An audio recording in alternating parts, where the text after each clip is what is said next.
Hello, இந்த வீடியோவில் NCERT class 12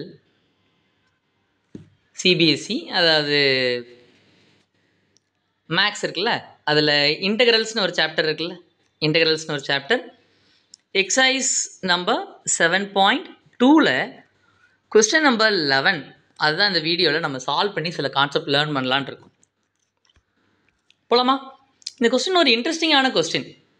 நான் உங்களுக்கு ஒரு ஹோம்ஒர்க் இதில் கொடுக்க போகிறேன். அதே மாதிரி நானும் என்ன பண்ணிட போகிறேன், வேற ஒரு மெத்தடில் அதை ட்ரை பண்ணி காமிக்கலான் இருக்கேன். பட் இட் ஒர்க்ஸ், அது வேலை செய்யுது. அதை உங்களுக்கு காமிக்கலாங்கிறது தான் அந்த வீடியோவுடைய நோக்கம். சரியாடா? இப்போ இதுக்கான இன்டெகிரேஷன் நம்ம கண்டுபிடிக்கணும். ஸோ இப்போ இன்டெகிரேஷன் வேணும்னா வாட் ஷுட் ஐ டூ? முதல்ல கொடுத்துருக்கிறத நான் என்ன பண்ண போகிறேன், I'm going to write it as integration simple முன்னாடி போட்டுக்கிறேன். அப்புறம் வேரியபிள் ஆஃப் இன்டெகிரேஷன் நான் கண்டுபிடிக்கணும். Who is the variable of integration?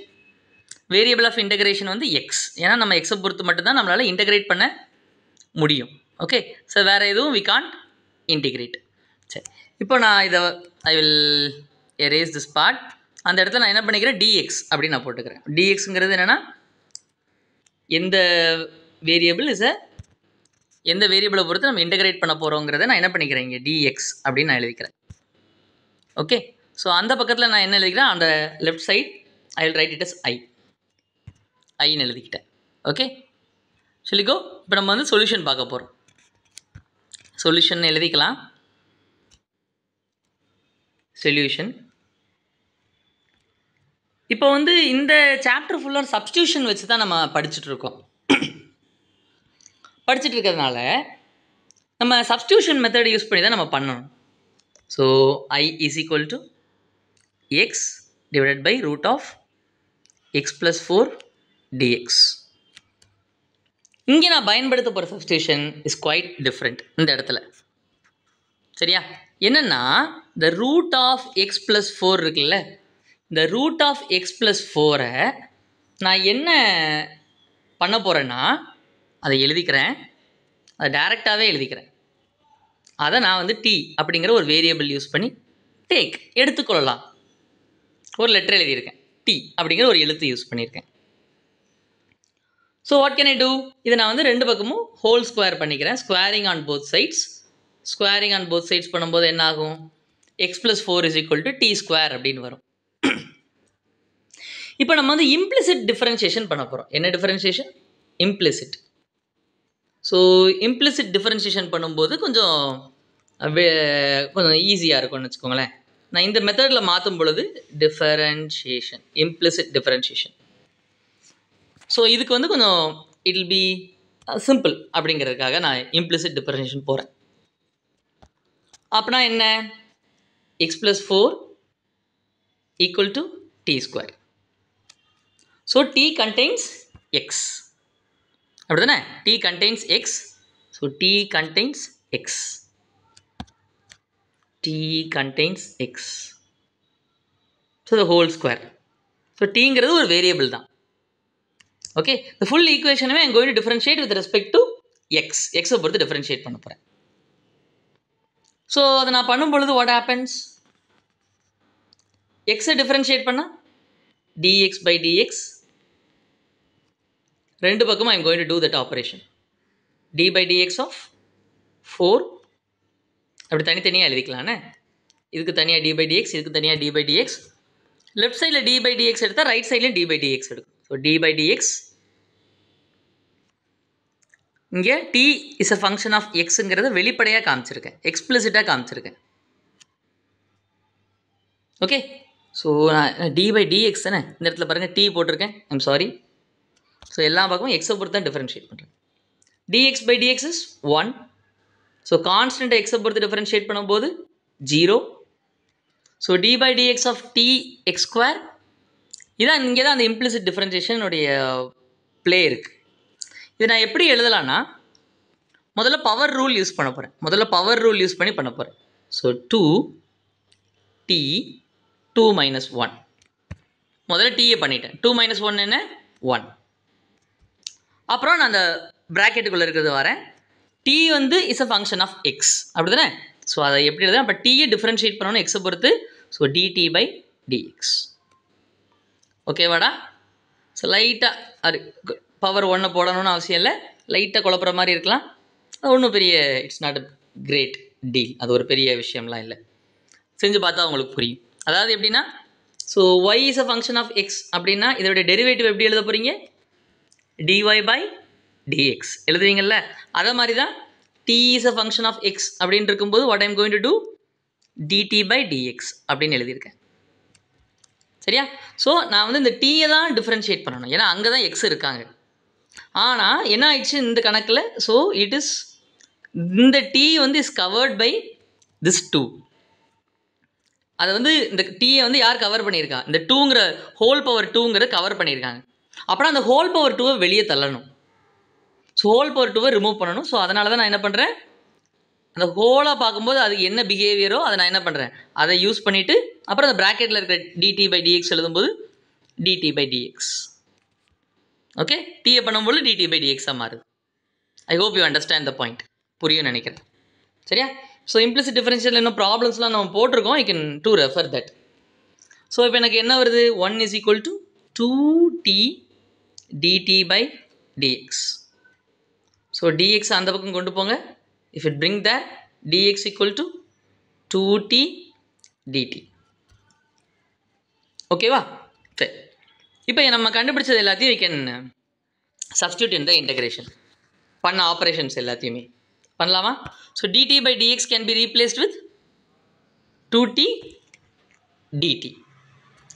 x can be replaced with t square minus 4. Root of x plus 4 can be replaced with t square. சரியா? can you do this operation? So இப்போ நம்ம I is equal to நம்ம எல்லாத்தையும் மாற்றுறோம். So I will write it நல்ல ஸ்பேஷியஸாக எழுதிக்கிறேன். Integration over எக்ஸுக்கு பதிலாக என்ன எழுதுகிறேன், I am going to write t square minus 4. Root of x plus 4 நான் எப்படி எழுதலாம், root of x plus 4. X plus 4 என்னென்னு எழுதலாம், t ஸ்கொயர்னு எழுதலாமா? So root of x plus 4 t square. So dx நான் என்ன எழுதுறேன், 2t dt. ஓகேவாடா? ஸோ இப்போ இந்த root of t square is what? t. Hope you understand. புரியும் நினைக்கிறேன். இப்போ நான் என்ன பண்ணிடலாம், what happens now? This t and t get cancels. So what is remaining? So tt goes on. வெளியே போயிடுது. சரியா? ஸோ இப்போ நம்ம கான்ஸ்டன்ட்ஸ்லாம் ஐடென்டிஃபை பண்ணி கான்ஸ்டன்ட்ஸ் என்ன பண்ணணும், வெளியே ரிமூவ் பண்ணிக்கலாம். இந்த 2வை வெளியே ரிமூவ் பண்ணிக்கலாமா? So who is a constant? 2. இப்போ இன்டகிரேட்டிங் வேரியபிள் யாரை பொறுத்து இன்டகிரேட் பண்ணணும், டீயை பொறுத்து. டி இல்லாத ஆட்கள் எல்லாரும் will treat it as constant. So கான்ஸ்டன்ட்டை மட்டும் நான் வெளியே எடுத்துட்டேன். So will write the integration part. Integration over t square minus 4 dt. இப்போ வந்து இதை நான் 2 வகையாக ஸ்ப்ளிட் பண்ணேன். I have to split into 2. Okay, by linearity property. Linearity property படி I will split it. So 2வை மொத்தமாக எழுதிக்கிறேன். I will write t square dt minus integral 4 dt அப்படின்னு எழுதிக்கிறேன்.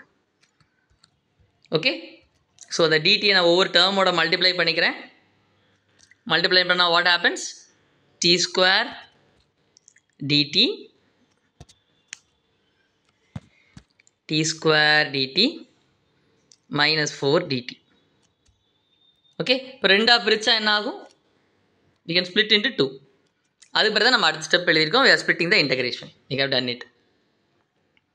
அந்த 2ங்கிறது காமனான ஆள், போத் பர்சனுக்கு காமனான ஆள். இந்த ப்ராப்ளம் நம்ம ஒர்க் அவுட் பண்ணிட்டு வந்தப்போ ஐ டிட் திஸ் மிஸ்டேக். அதனால் அந்த 2 வந்து 2 பேருக்கு காமன்கிறத ஞாபகம் வச்சுக்கணும். So this brackets are very necessary. சரியாடா? shall move forward.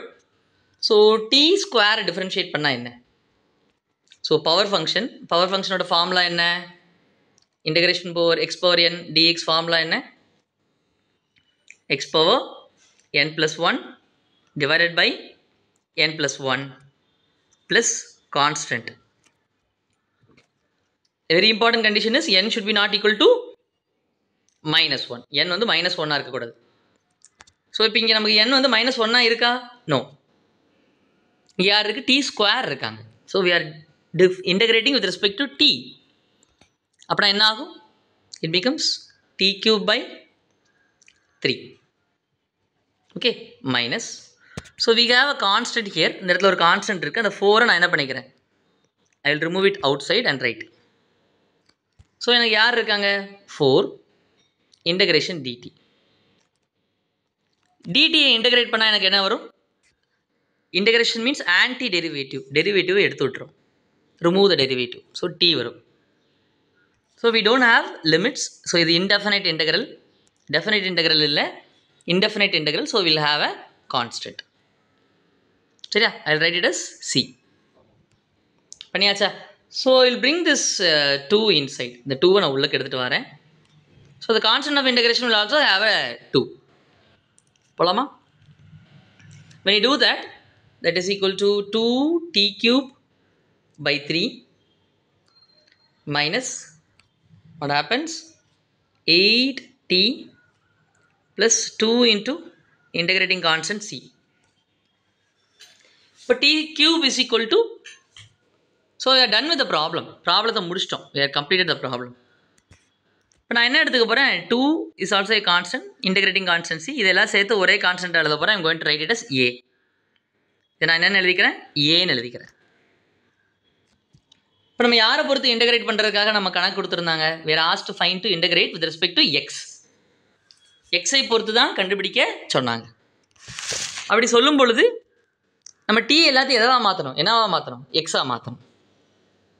Can we convert into x? So டீக்கு நம்ம ஏற்கனவே எடுத்துருக்கோமே, t is equal to what, root of x plus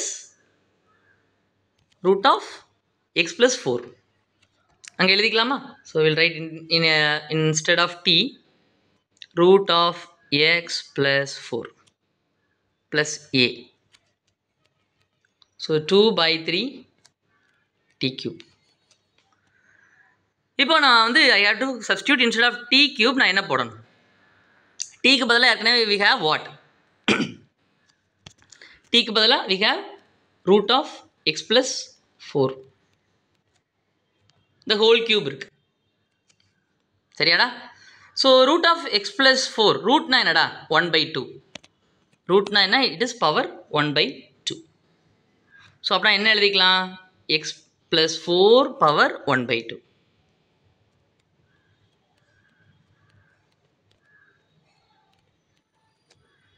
so 1/2 into 3 என்ன, 1/2 into 3 3/2 பவர் 3/2. பவரில் நம்ம 3/2 எழுதிக்கிறோம். So we are done with the numerical. ஏதாவது doubts இருந்தால் kindly let me know in the comment. Thank you for watching the video till the end. கடைசி வரைக்கும் பார்த்ததுக்கு ரொம்ப நன்றி. Bye. நன்றி.